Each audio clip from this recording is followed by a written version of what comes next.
Radical.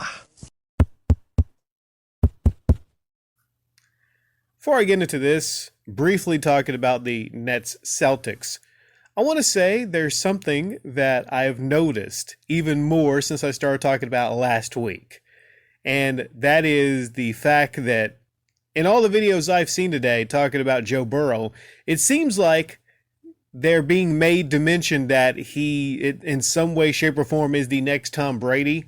There's all these titles on these videos like, and this is Nick Wright, a major sports commentator in this video. Tom Brady is cool because he wins. Joe Burrow wins because he's cool.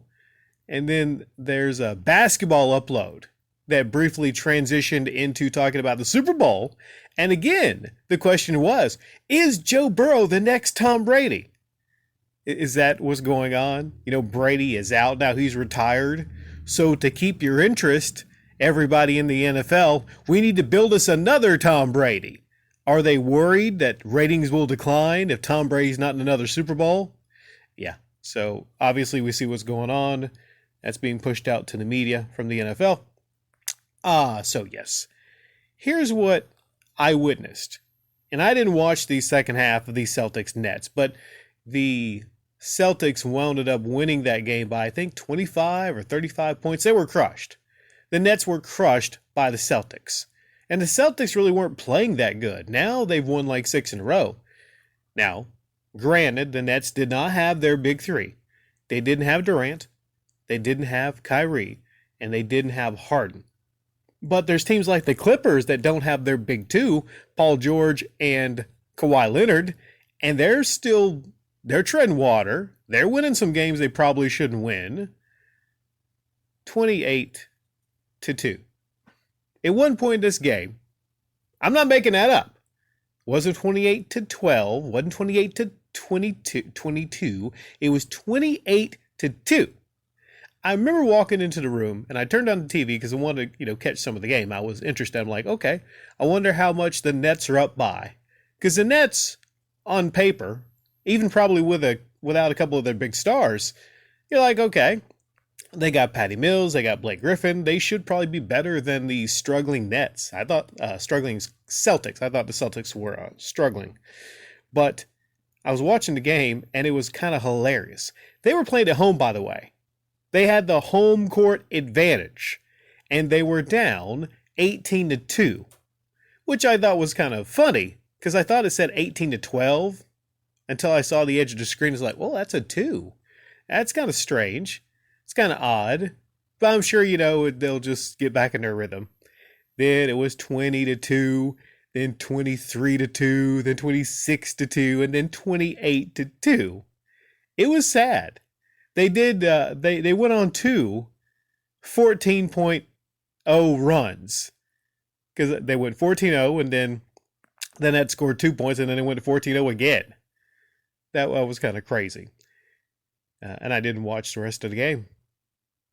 I didn't feel a need to. I'm like, oh, the Nets are not coming back on this team.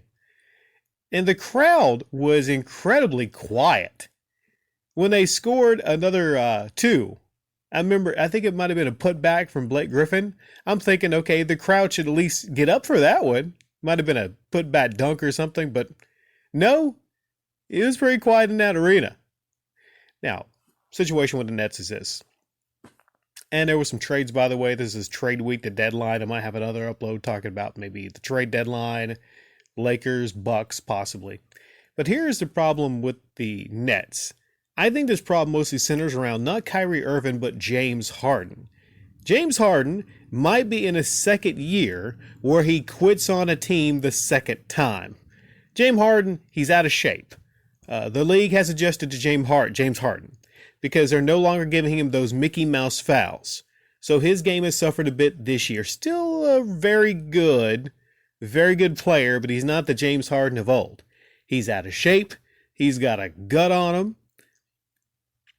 And it seems like he wants to go to the 76ers.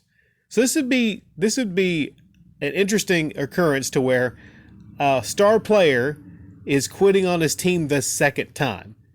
Now you might say, why is he quitting on this team? He should be happy on this team. He quit on Houston to get to this team.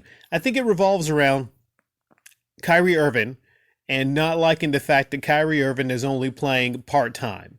That Kyrie Irving has not gotten vaccinated, and he doesn't seem to be wanting to do that, even though he's getting paid millions of dollars. And, his buddy Durant's there. There's people that have had to get vaccinated working at regular jobs that are not making like tens of millions of dollars in the NBA. It'd be a simple thing for him to get vaccinated, get on the court, play all the games, and actually, play with them and possibly get to a title contention. I mean, maybe not getting by the Bucks. I'll talk about the Bucks after a while. But that's the question, is what's going on with James Harden. And I think he's doing this. And he's maybe faking, that hammy, that sore hammy, the hamstring, I can't play. I think he's doing a little bit of faking because he's trying to signal to the team that he wants to get traded to the 76ers. And of course, if he gets traded to the 76ers, then that team would get Ben Simmons. And that was at one point a crazy idea for a trade because no way you're trading James Harden for Ben Simmons. Well, I mean, James Harden, he seems to be, acting a fool a little bit. And his shooting percentage, a lot of his numbers are down.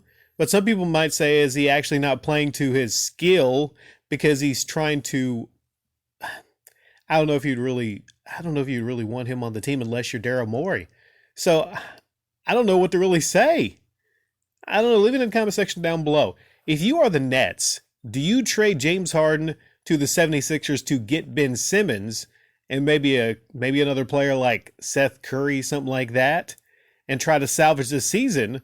Or do you think after the trade line goes away, James Harden will, quit acting a fool and get back to playing basketball? And, not, pretending that his hammy is all hurt.